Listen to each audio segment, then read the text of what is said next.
Welcome back to the Now Morning Show, just about 3 minutes before the hour of 7 o'clock on this Monday morning. Now, it is Monday, and what that means is that the Trinidad and Tobago Police Service is joining us in the form of Inspector Michelle Lewis. Miss Lewis, good morning. Thank you so much for joining us on Now. I skipped because I'm thinking about the spoiler song that we just played for you. We were having fun with it before we started, but always a pleasure to have you. Thank you so much for joining us. Now, we're talking about home invasion this morning. We have been seeing a lot of it, maybe because of the pandemic, and people are trying to find an easy way to earn that extra income. And so I'm wondering if it is we can get into a conversation about how we can go ahead and secure our homes against the home invasions that we've been seeing. Yeah, so when you think home invasion, it encapsulates burglary, house breaking, and that kind of thing. And so anybody who enters the dwelling house of another, of course, illegally, home invasion. Unwelcomed. Unwelcome, right? Yeah. Home invasion. So we say home invasion in a broad spectrum, but it will include, entering someone's house in the night or in the day and that kind of thing. Yeah. So what we want to do this morning is to give some tips to members of the public to help, because we have observed that there's a trend that is taking place right now. And so where we can help to alleviate that level of increase, we do so. Nice. So first thing, for example, when we look at your home and your property, because you invested a lot in it. Apart from the wealth of it, you also have the lives of persons inside it. And so we look at the deceptive principles, which is crime prevention and keeping the community, the area that you are safe. So look at crime prevention and in an enclosed and in controlled environment, and you look at the deceptive principles. And what that really tells you is that, for example, you're at home in your house, or you have a property, maybe a rental or your own person, but it's yours. And so you try to keep the lighting around the doors, around the windows, by your car and that kind of thing, your vehicles, well lit. Because, burglars, criminals do not like light. Keep the fencing around your property low. So if you have tall trees, trim it, or get somebody to trim it for you. One that we notice is that even though persons may not be leaving the keys underneath their mat, like we know that used to happen, they still put it in an area that is very common to someone to just place their hand by the windowsill or whatever. And so we advise you, when you want to leave a key for somebody, consider how you're doing it and who may be seeing you doing that. So it might be best to have a copy of a key somewhere with someone who you trust, that you can always ask that person to check into your place and that kind of thing. You mentioned that criminals do like light, and it's better to have the areas well lit. But what about the ones that break into homes during the day? And they break into the homes during the day when no one is around. So between, for example, the hours of 10 a.m. and 3 p.m., where persons would have gone out to work, gone out to school and that kind of thing, the community itself is quiet. You find that you may have some housebreaking taking place during those hours.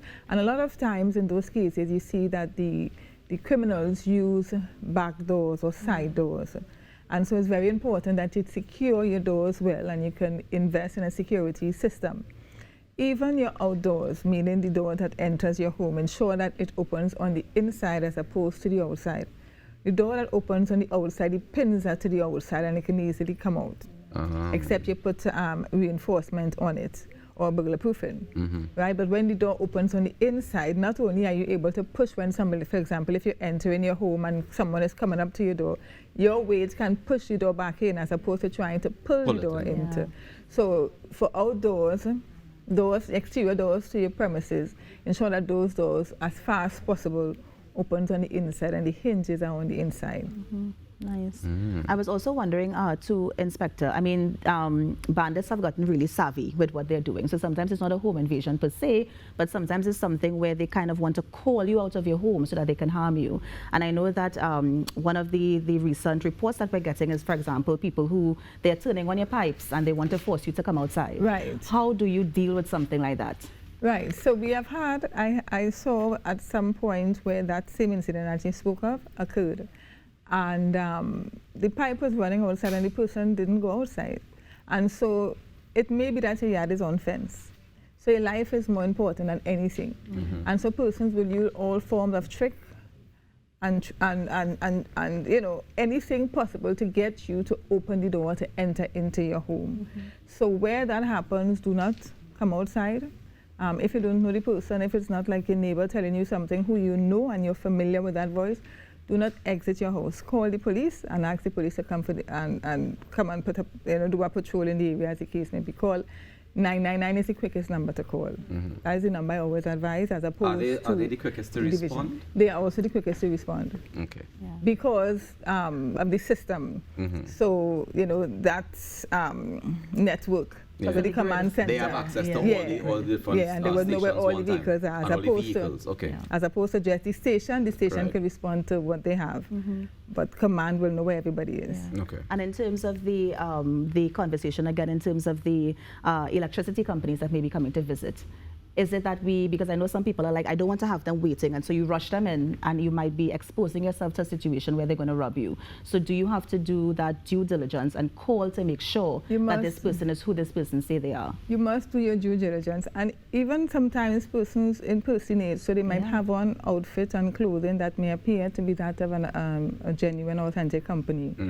Or so sometimes the police. In some cases, we've seen situations where people come dressed in police outfits. In clothing that appears to be. Yeah. So how do we check uniform. and verify those things? Because most times when people come, especially if they come in that attire, Right. they're not being very polite about it. They're gonna come and they're gonna barge in as though you've done something wrong, and they have come As if they have the authority as if they have the authority Right. to So do in the case of WAS and that kind of thing, right? Most times when those companies are doing anything, they would announce it. Right. You would see the advertising being taking place in newspapers and on television and that kind of thing. And so they also give you a number that you can call.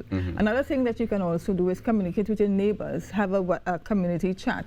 And so if they are by you, it meant that they would have been by somebody else before Recently, yesterday. yeah. And so you keep that communication within your community so that if someone strange enters, you would know how to treat with it, which is to call the police. Right. Because certainly we don't want a vigilante group, but definitely residents or people have the power of arrest. We do have citizens arrest.